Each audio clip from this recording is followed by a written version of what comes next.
welcome to Decode NCERT. Today we will discuss about NCERT solutions of class 10th. Okay हम कर रहे थे chapter number 3 exercise 3.1. जो आपको मैंने क्वेश्चंस होमवर्क करने के लिए दिए थे आप लोगों ने वो अटेम्प्ट किए हैं. सो अब आप मुझे ये बताइए कि क्वेश्चन नंबर हम नेक्स्ट करेंगे क्वेश्चन नंबर 5 से. ठीक है, अब देखिए हमारे पास क्वेश्चन नंबर 5 है. How the parameter of A rectangular garden.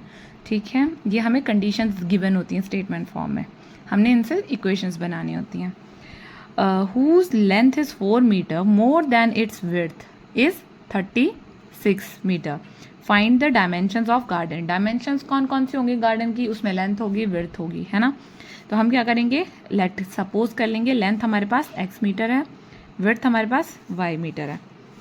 अब गिवन है हमारे पास half parameter of rectangular garden is 36. जो हाफ पैरामीटर है वो रेक्टेंगुलर गार्डन का 36 है. तो half parameter means half into 2 into parameter क्या होता है 2 इंटू लेंथ प्लस ब्रेड्थ, है ना, which is here. So is equal to 36. 2 से 2 कैंसिल, हमारे पास क्या बचा लेंथ प्लस ब्रेड्थ.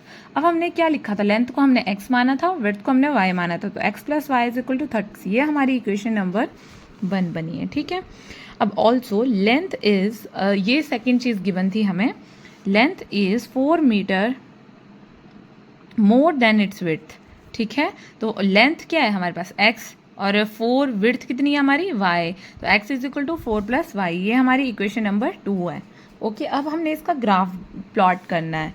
सो हम कैसे करेंगे, ये ग्राफिकल मैथड है ना.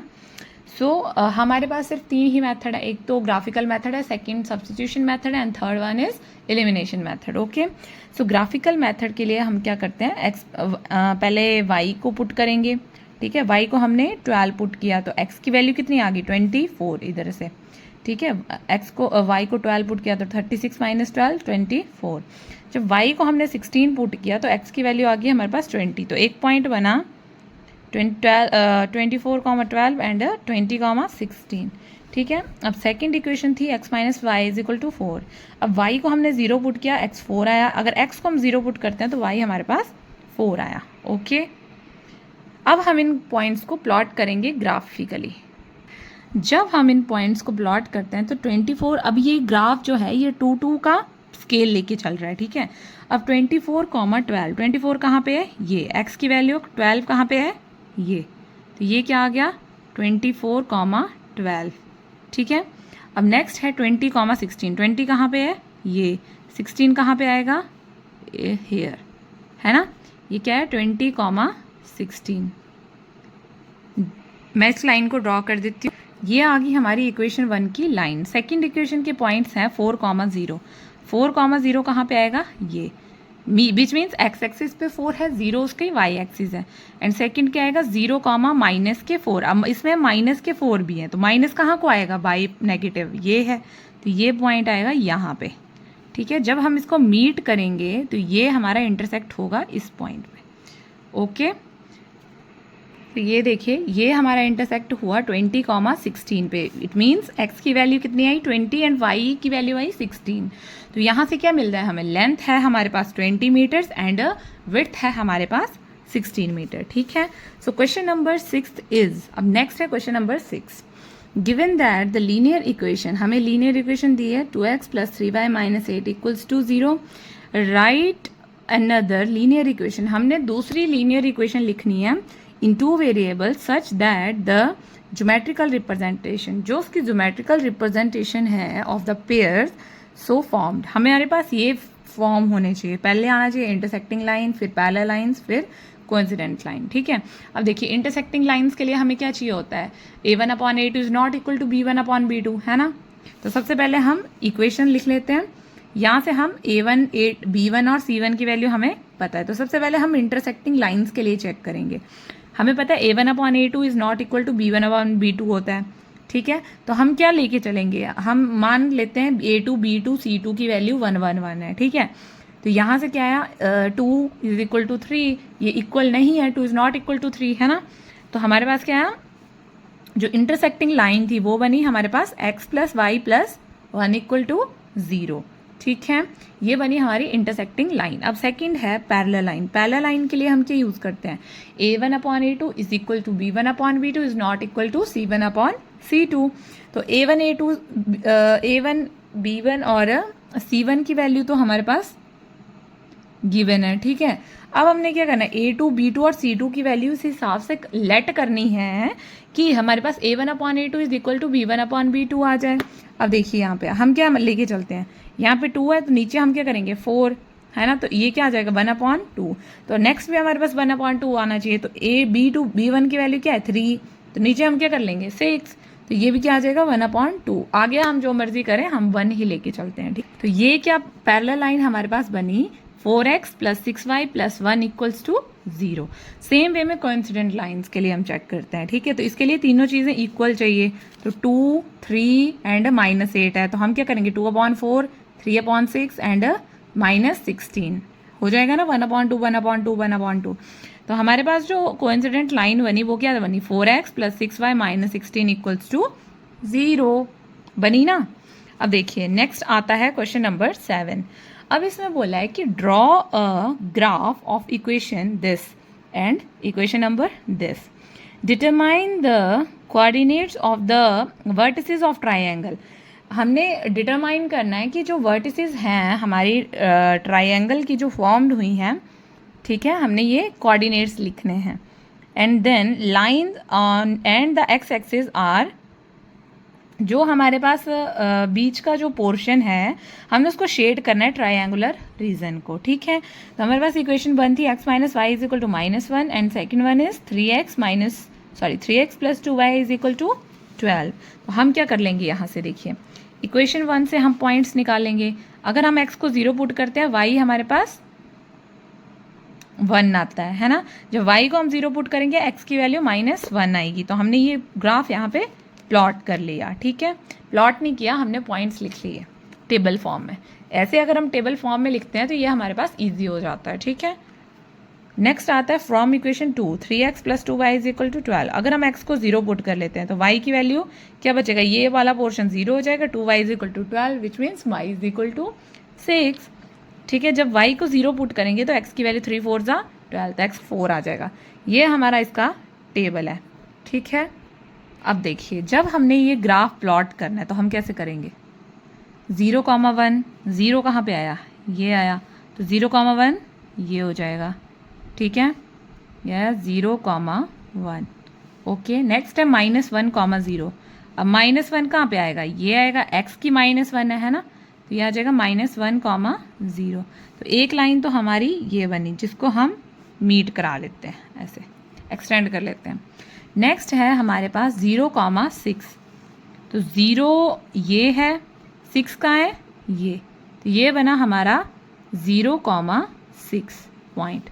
सेकंड लाइन का सेकंड है 4,0, तो वो ये बना 4,0। जब इस लाइन को हम एक्सटेंड करेंगे, थोड़ी सी टेढ़ी आ गई ऐसे,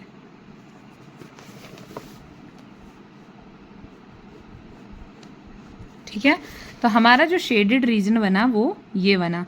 तो हमारे क्या पॉइंट्स आए, देखिए एक तो पॉइंट आया ये -1,0, सेकेंड पॉइंट आया 4,0।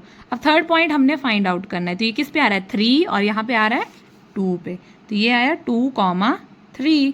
तो ये हमारे 3 पॉइंट्स हैं जो कि ट्रायंगल बना रहे हैं। तो हमसे यही चीज़ पूछी थी, ठीक है। So it is all about your exercise number 3.1। So next हम करते हैं, आज हम अपनी सेकेंड एक्सरसाइज भी स्टार्ट कर लेंगे, ठीक है, विच इज़ एक्सरसाइज 3.2। अब 3.2 का फर्स्ट क्वेश्चन क्या बोलता है, solve the following pairs of linear equation by substitution method. अब सब्स्टिट्यूशन मेथड कौन सा होता है, ये तो हम कर रहे थे ग्राफिकल मेथड पीछे जो हमने किया। तो ग्राफिकल मेथड में हमने ग्राफ्स उसके पॉइंट निकाल के ग्राफ उसके प्लॉट किए, ठीक है। सब्स्टिट्यूशन मेथड क्या होता है, हमने एक वेरिएबल की वैल्यू एक इक्वेशन से उठा के सेकेंड इक्वेशन के वेरिएबल में पुट कर देनी है, ठीक है। तो कैसे करेंगे हम, हमारे पास फर्स्ट पार्ट है x + y = 14 and x - y = 4, equation 1 and equation number 2। यहाँ से क्या हो जाएगा, फ्रॉम इक्वेशन 1 क्या आएगी हमारी, अब हम क्या करेंगे, इक्वेशन 1 से x एक साइड रखेंगे, y को हम दूसरी साइड ले आएंगे, तो x is equal to 14 minus Y, इसको हम इक्वेशन नंबर 3 दे लेंगे। अब हमने क्या करना है, जो हमने इक्वेशन नंबर 3 बनाई थी उसको हम इक्वेशन नंबर 2 में पुट कर लेंगे, ठीक है। तो जब हम इसको इक्वेशन 2 में पुट करते हैं तो इक्वेशन 2 क्या है, x minus Y is equal to 4, है ना। तो जब x की वैल्यू हम 14 माइनस वाई इसमें पुट करेंगे तो यहाँ से हमारे पास y की वैल्यू आ रही है ना, विच इज 5। कैसे आई, देखिए 14 minus Y minus Y is equal to 4, ठीक है, माइनस 2y हो गया ये, और 4 माइनस 14, तो 2y is equal to 10, minus से माइनस कैंसिल, तो y इज इक्वल टू 5। अब जो हमारी y इज इक्वल टू 5 आई, हमने उसको इक्वेशन नंबर 3 में पुट करना है, जहाँ पे हमारे पास x की वैल्यू इजीली मिल रही है, या हम फर्स्ट और सेकंड इक्वेशन किसी में भी पुट कर सकते हैं, ठीक है, यह हमारी अपनी चॉइस होती है, बट हम थर्ड में इसलिए पुट करते हैं कि वहाँ से हमें इजीली हो जाता है। तो क्या है, x is equal to 14 minus Y, ये तो बिल्कुल सिंपल था, जब नेक्स्ट आगे के क्वेश्चन आएंगे उनमें थोड़ा टफनेस है, ठीक है। x is equal to 14 minus Y, तो जब y की वैल्यू क्या है 5, तो x is equal to 14 minus 5, it is 9, x की वैल्यू आई 9 और y की वैल्यू आई 5, ठीक है। अब इसका सेकंड थोड़ा सा फ्रैक्शन में है, इसको करवा देती हूँ मैं, ठीक है, बाकी एक दो पार्ट और करवाऊंगी मैं, बाकी आप उसको आगे खुद से करेंगे। अब देखिए सेकंड पार्ट है s minus T is equal to 3, ये इक्वेशन 1 है, s upon 3 plus t upon 2 is equal to 6, ये इक्वेशन नंबर 2 है। अब इक्वेशन 1 से हमने क्या करना है, s एक तरफ रखेंगे, t को हम दूसरी साइड ले जाएंगे, है ना, तो 3 प्लस t, ये बन गई हमारी इक्वेशन 3। हमने इसको इक्वेशन 2 में पुट करना है, ठीक है। अब ऐसा नहीं करना हमने इक्वेशन 1 से इक्वेशन 3 बनाई और उसी को उसमें पुट कर देंगे, नो, सेकेंड इक्वेशन में हमने पुट करना होता है, ठीक है। या तो हम यहाँ से इससे इक्वेशन 2 से भी पुट कर सकते थे, बना सकते थे इक्वेशन 3, तो उसको इक्वेशन 1 में पुट करना था, ओके। तो हम क्या करते हैं, इक्वेशन 3 को इक्वेशन 2 में पुट करेंगे, तो यहाँ पे क्या है, s की वैल्यू है 3 प्लस टी, तो क्या आएगा 3 plus T upon 3 plus T upon 2 is equal to 6, है ना। तो यहाँ से हम क्या करेंगे, एलसीएम लेंगे, एलसीएम लेना तो सभी को आता होगा, है ना, तो एलसीएम आया यहाँ पे 6, तो 3 2 से इसको मल्टीप्लाई करेंगे, 3 प्लस टी प्लस 2 इंटू 3 6, तो 3 से टी को मल्टीप्लाई करेंगे इज इक्वल टू 6। तो ये जब अंदर मल्टीप्लाई होगा तो हमारे पास बनेगा 6 plus 2t plus 3t is equal to 6, यहाँ पे मल्टीप्लाई हो जाएगा, यहाँ पे ये डिवाइड हो रहा है, इस साइड जाके ये मल्टीप्लाई हो जाएगा, विच इज़ 36। तो 6 plus 5t is equal to 36, तो 5t is equal to 30, 36 minus 6, ये 6 यहाँ पे पॉजिटिव है, इस साइड जाके ये नेगेटिव हो जाएंगे, है ना। तो t की वैल्यू क्या आई हमारे पास 6, है ना। अब t की वैल्यू 6 आ गई है, तो इस t की वैल्यू को हमने इक्वेशन नंबर 3 में पुट करना है, तो s is equal to 3 plus T, तो s की वैल्यू कितनी आ गई हमारे पास 9, सो था ना ये इजी क्वेश्चन। अब देखिए आगे थर्ड पार्ट इसका इजी है, फोर्थ करवा देती हूँ क्योंकि ये थोड़ा सा पॉइंट में है बिल्कुल सिंपल, बट थोड़ा सा डराने के लिए बच्चों को बता देते हैं कि थोड़ा सा टफ है ना। तो हमने क्या करना है, हमारे पास है 0.2x plus 0.3y is equal to 1.3, है ना, 0.4 0.5 एंड 2.3। अब हम क्या करेंगे, इसको फ्रैक्शन में लिख लेते हैं, पॉइंट को रिमूव कर लेते हैं, ठीक है। अब 2/10x 3/10y 13/10। अब यहाँ से जब हम 10 कॉमन लेंगे 1/10, तो यहाँ पे भी 1/10 है, तो दोनों साइड कैंसिल हो जाएगा। हमें पता है जब इक्वल टू के दोनों साइड कोई चीज़ होती है, सेम होती है, तो हम उसको कैंसिल आउट कर देते हैं, जैसे हम माइनस माइनस को कट कर रहे थे, ठीक है। तो सेम यहाँ पे हमारे पास क्या बना, 2x plus 3y is equal to 13, it is equation number 1, and 4x plus 5y is equal to 23, it is equation number 2। From equation 1 से हमारे पास क्या आएगा, 2x is equal to 13 minus 3y, है ना। तो x यहाँ पे 2 इधर मल्टीप्लाई हो रहे हैं, साइड आके डिवाइड हो जाएंगे, तो हम इसको ऐसे लिख लेंगे, ठीक है। अब हमने 3 को इक्वेशन नंबर 2 में पुट करना है, तो हमारे पास क्या आएगा, 4 into 13 minus 3y upon 2, put की ना हमने x की value, plus 5y is equal to 23, 2 से 4 कैंसिल हो गया, है ना, 13 2 से 26 minus 6y plus 5y is equal to 23।